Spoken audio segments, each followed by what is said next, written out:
Boa noite, você vai ver no Brasil TV de hoje. Capitais fazem mutirões para aplicar a Coronavac em crianças. Letícia Lima e Alisson Maruyama. Oi, Diego. Campo Grande tem um estoque de 20 mil doses da Coronavac e, por isso, decidiu iniciar a vacinação de crianças e adolescentes com o imunizante. Daqui a pouco eu volto aqui no Brasil TV com mais detalhes. Diego, começou hoje aqui em Fortaleza a repescagem da vacinação infantil. Daqui a pouco eu volto no Brasil TV para trazer todos os detalhes. São Paulo e Rio transferem os desfiles das escolas de samba para o mês de abril. Fernanda Ruvenar. Diego, as prefeituras do Rio e de São Paulo decidiram adiar os desfiles de escolas de samba para o feriado de Tiradentes em abril. Daqui a pouco eu volto com mais detalhes aqui no Brasil TV. O governo do Rio de Janeiro anuncia um novo plano de segurança para as comunidades. Benhur Correia. Oi, Diego. Serão 500 milhões de reais em investimentos anunciados pelo governo do estado. Já já eu trago os detalhes para vocês. E ainda a cheia do rio Tocantins, no sudeste do Pará. Carlos Brito. Diego, aqui em Marabá, no sudeste do Pará, o rio Tocantins baixou quase 40 centímetros nos últimos 3 dias, mas a situação continua crítica. Daqui a pouquinho eu volto com você e mais informações aqui no Brasil TV. Hoje é sábado, 22 de janeiro, e o Brasil TV já está no ar.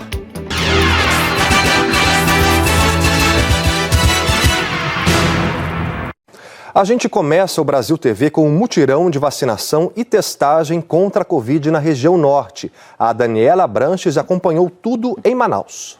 A mobilização pela vacina e testes de Covid-19 foi simultânea nos estados da região norte. Aqui no Amazonas, só ontem foram registrados 8.063 novos casos. Neste sábado, em Manaus, 8 pontos de vacinação ficaram disponíveis para o público a partir dos 12 anos de idade e outros 4 específicos para crianças de 5 a 11 anos com comorbidades. O Sambódromo é um dos pontos estratégicos e o único com o sistema drive-thru.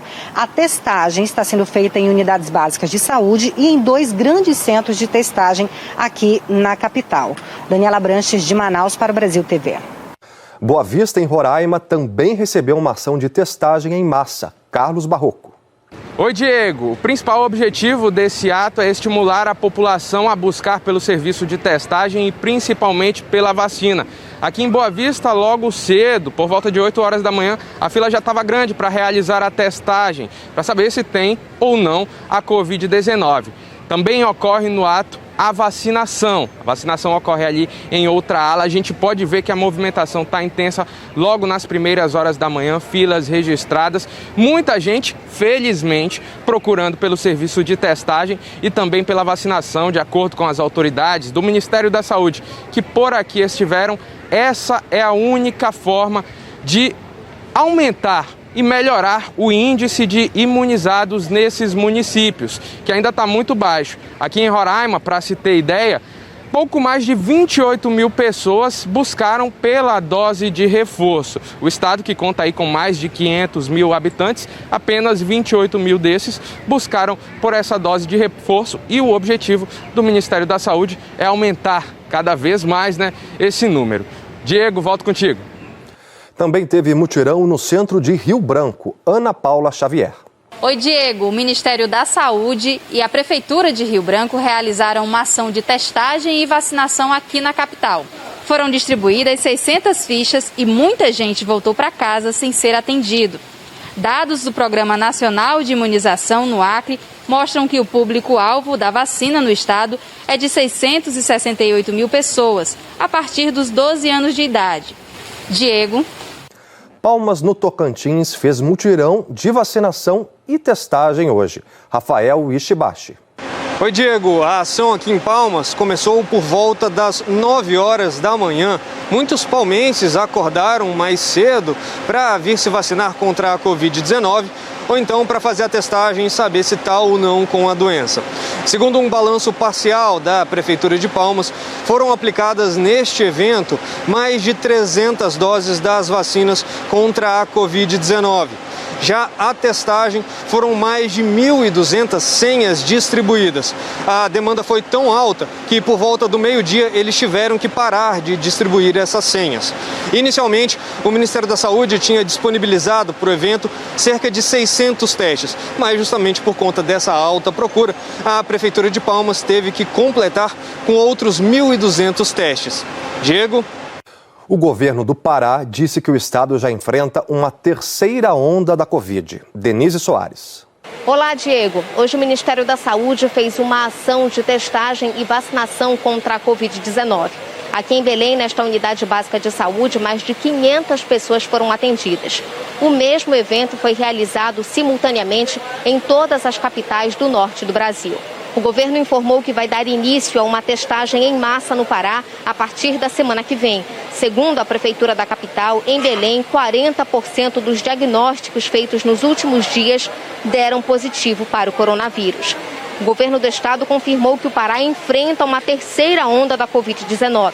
Mas dessa vez, a maioria dos doentes está assintomática ou apresenta sintomas leves, o que é reflexo da imunização.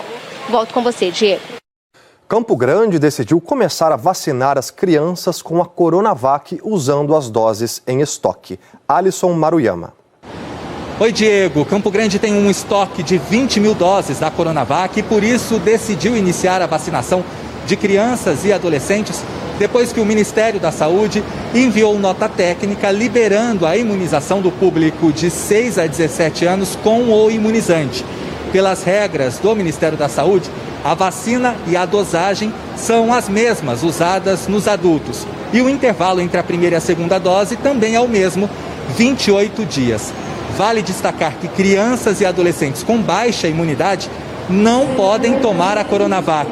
Aqui em Campo Grande, a movimentação nos postos de vacinação foi intensa durante todo o sábado. É importante destacar também que as crianças devem estar acompanhadas dos pais ou responsáveis.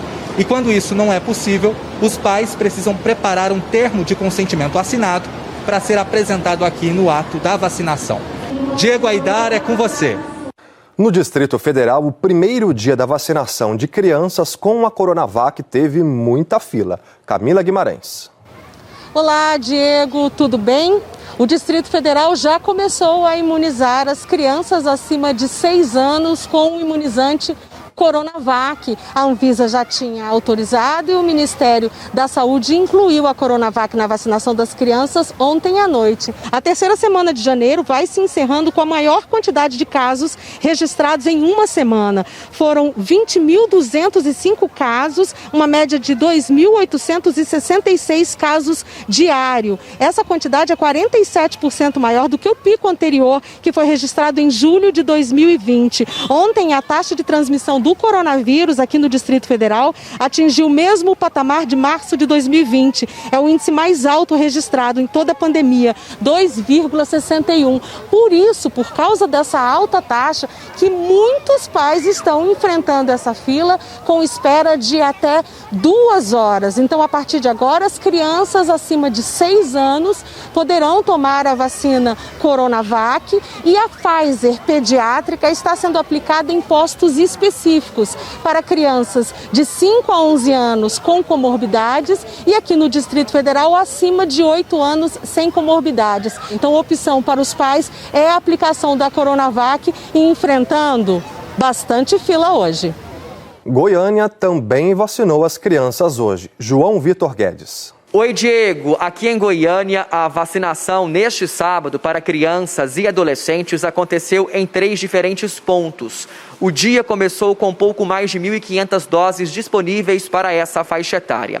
Agora, na semana que vem, o estado vai ganhar reforços importantes nessa campanha. Mais de 44 mil doses da vacina pediátrica da Pfizer, que estavam guardadas depois de apresentarem alterações na temperatura durante o transporte, foram autorizadas pelo Ministério da Saúde para serem aplicadas. Diego. Em Fortaleza, começou hoje uma repescagem da vacinação de crianças de 5 a 11 anos. Letícia Lima. Oi, Diego. Fortaleza começou nesse sábado a primeira repescagem infantil. Mais da metade das 11 mil crianças que foram convocadas nessa primeira semana de imunização com as doses pediátricas da Pfizer ainda não compareceu a um dos pontos de vacinação aqui na capital. Por isso, o papai ou a mamãe que não pôde levar o seu filho no dia da vacina marcada por algum motivo, vai poder trazer então o seu filho aqui no centro de eventos. A expectativa da prefeitura é vacinar cerca de 15 mil crianças aqui na capital cearense. Volto com você, Diego. Cidades da região metropolitana do Recife também fizeram mutirões. Juliano Roque. Oi, Diego. Hoje, vários municípios da região metropolitana do Recife fizeram mutirões de vacinação e de testagem para a Covid-19. Mas em Igaraçu, por exemplo, a procura pela vacina pediátrica ainda é baixa. De segunda-feira para cá, apenas 105 crianças tinham sido imunizadas no município. Aí a prefeitura montou um posto de vacinação dentro do shopping da cidade para aproveitar o movimento das pessoas. Aqui no Recife, capital de Pernambuco, muita gente também em busca de exames para a Covid-19. Uma fila enorme se formou na frente de um dos maiores centros de testagens da capital, que fica dentro do estacionamento de um ginásio de esportes. Muita gente à procura do teste. A Prefeitura do Recife disse que reforçou o atendimento e que aumentou o número de exames de 500 para 1.200 por dia. Diego. Santa Catarina recomendou a volta das máscaras ao ar livre. Gabriela Bride. Oi, Diego. Uma das principais recomendações é que o uso de máscaras volte a ser adotado tanto em ambientes fechados quanto em ambientes abertos. Desde o fim de novembro do ano passado, quem andasse pela rua poderia retirar a máscara se não houvesse aglomeração. O pedido é também para que as pessoas deem preferência para as máscaras de melhor qualidade, como a N95 ou a PFF2 do tipo cirúrgica. A medida leva em consideração a superlotação das unidades de pronto atendimento, dos postos de saúde e centros de triagem, além do elevado número de casos ativos e as projeções, que estimam um crescimento significativo nos próximos 10 dias, fazendo com que Santa Catarina possa atingir 80 mil casos ativos da doença. A temporada de verão, que aumenta a circulação de pessoas aqui no estado, também foi levada em consideração para essas recomendações. Volto com você no estúdio, Diego. O sábado amanheceu com filas nas portas das unidades de saúde de São Paulo para a vacinação das crianças. Elaine Basti. Olá, Diego. As filas começaram logo cedo, mesmo antes das portas abrirem. 469 unidades básicas de saúde foram abertas hoje, especialmente para vacinação da garotada. A expectativa do estado de São Paulo é vacinar mais de 4 milhões de crianças nas próximas 3 semanas. As crianças com idade entre 6 e 11 anos podem tomar tanto a vacina pediátrica da Pfizer quanto a da Coronavac. As de 5 anos e as com sistema imunológico comprometido, só a pediátrica da Pfizer. Lembrando que a da Coronavac foi liberada pela Anvisa nesta última quinta-feira. Ela é a mesma dada para adultos. Hoje, a vacinação começou às 8 horas da manhã e nós encontramos muitas crianças e pais animados com a vacinação. Animados e aliviados também. Diego Aidar. São Paulo e Rio de Janeiro adiaram os desfiles de carnaval para abril. Fernanda Ruvenar. Oi, Diego. A decisão foi conjunta entre as prefeituras do Rio e de São Paulo. Diante do aumento de casos de Covid nas duas cidades, os comitês científicos orientaram que o adiamento acontecesse. Em nota, os prefeitos disseram que a necessidade, nesse momento, é preservar vidas e somar forças para impulsionar a vacinação em todo o país. Os desfiles foram adiados para o fim de semana do feriado de Tiradentes, em abril. A Prefeitura do Rio informou que o feriado de carnaval, no dia 1º de março, está mantido. A Prefeitura de São Paulo afirmou que, por enquanto, está mantido o ponto facultativo do carnaval. Aqui no Rio, a Prefeitura ainda vai analisar sobre os blocos de rua desfilarem em abril. Volto com você, Diego. A seguir, no sudeste do Pará, o rio Tocantins baixou quase 40 centímetros, mas a situação ainda é considerada crítica. A gente volta já.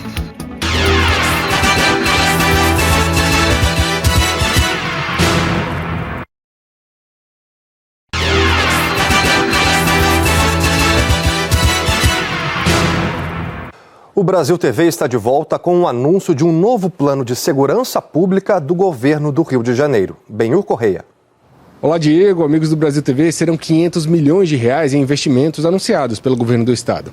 O governador Cláudio Castro apresentou o plano do programa Cidade Integrada, que está sendo anunciado desde abril do ano passado. O programa vai começar pela Muzema e pelo Jacarezinho, já na próxima segunda-feira. No Jacarezinho, o governo quer usar o terreno da antiga fábrica da GE para instalar estruturas de apoio ao projeto. Uma UPA, um parque, uma Vila Olímpica e um batalhão da Polícia Militar. Na Muzema, onde 2 construções irregulares desabaram em 2019, matando 24 pessoas, o Estado pretende fazer a regularização fundiária e entregar títulos de propriedade. Sobre a expansão do projeto para outras comunidades, Cláudio Castro disse que ainda não há um prazo definido. A gente vai continuar acompanhando o projeto Cidade Integrada aqui no Brasil TV. Com você, Diego. A Polícia Federal interceptou, olha só, um helicóptero com quase 250 quilos de cocaína. Foi no interior de São Paulo. Emerson Sanches. Oi, Diego. O helicóptero foi trazido aqui para a sede da Polícia Federal, que fica na cidade de Presidente Prudente, mas ele foi localizado em meio a um canavial em João Ramalho, que também fica no interior do estado de São Paulo. Após identificarem que uma aeronave que estaria fazendo pousos e decolagens suspeitos em uma área de plantação, os policiais federais, com o apoio da Polícia Militar, fizeram a abordagem bem no momento em que o helicóptero estava pousando. Nele, conseguiram localizar quase 250 quilos de cocaína. 3 pessoas foram presas em flagrante por tráfico de drogas e associação para o tráfico, incluindo o piloto do helicóptero e os homens que supostamente faziam apoio por terra para o reabastecimento da aeronave e a retirada da droga. Agora as investigações continuam para saber a origem da cocaína e onde ela deveria ser distribuída. Eu volto com você, Diego. No noroeste de Minas Gerais, um vereador da cidade de Unai foi preso suspeito de tentar matar um idoso depois de uma discussão. Francine Perácio. Olá, Diego. A vítima é um homem de 62 anos. E ele estava dentro de uma mercearia na comunidade de Boa Vista quando teria discutido com o vereador Edmilton Andrade, do DEM. Segundo a Polícia Civil, o parlamentar deixou o estabelecimento e ficou do lado de fora esperando pelo idoso. Quando o homem saiu, teria atropelado a vítima. Ele foi socorrido ao pronto atendimento municipal com escoriações pelo corpo e um corte na cabeça. A Polícia Civil informou que pediu pela prisão temporária do vereador, que já foi conduzido ao presídio de Unai. A defesa do parlamentar negou o atropelamento e disse que está tomando todas as providências necessárias contra essa prisão. Já a Câmara Municipal de Unai disse que está apurando os fatos junto aos órgãos competentes e que ainda não há uma posição oficial sobre esse caso. Eu volto com você, Diego. Detentos fizeram uma rebelião em Uruguaiana, no Rio Grande do Sul, e puseram fogo em colchões. Bernardo Barcelos. Oi, Diego. O fogo começou por volta das 8 horas da noite de ontem. Os próprios detentos divulgaram vídeos na internet do momento do incêndio. A rebelião começou depois que os detentos souberam que não teriam visita no final de semana em função da disseminação da variante Ômicron. Segundo o Sindicato dos Penitenciários, 3 presos e mais um funcionário precisaram de atendimento depois que inalaram fumaça. Outros 2 tiveram apenas lesões leves.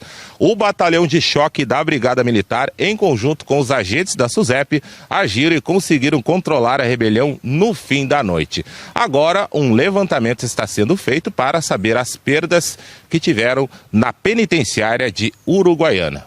Volto contigo, Diego. No sudeste do Pará, o rio Tocantins baixou quase 40 centímetros, mas a situação ainda é considerada crítica. Carlos Brito. Oi, Diego. Aqui em Marabá, no sudeste do Pará, o nível do rio Tocantins baixou e está marcando 12 metros e 69 centímetros. Foram quase 40 centímetros de redução nos últimos 3 dias. Mas a situação por aqui continua crítica. Casas inteiras invadidas pela água, ruas encobertas se transformando em rio e 4.000 famílias atingidas pela cheia do rio Tocantins. A Prefeitura de Marabá continua retirando famílias de áreas inundadas e, por outro lado, o governo do estado realiza o cadastramento de famílias para receberem um auxílio financeiro no valor de um salário mínimo. A expectativa da Defesa Civil e outros órgãos que monitoram o nível do rio é que nos próximos dias essa redução aí se estabilize. A gente vai estar acompanhando tudo. Volto com você, Diego. Mais de 400 municípios de Minas estão em situação de emergência por causa da chuva. Gabriele Lanza. Olá, Diego. A Defesa Civil Estadual aqui de Minas Gerais atualizou o número de cidades em situação de emergência.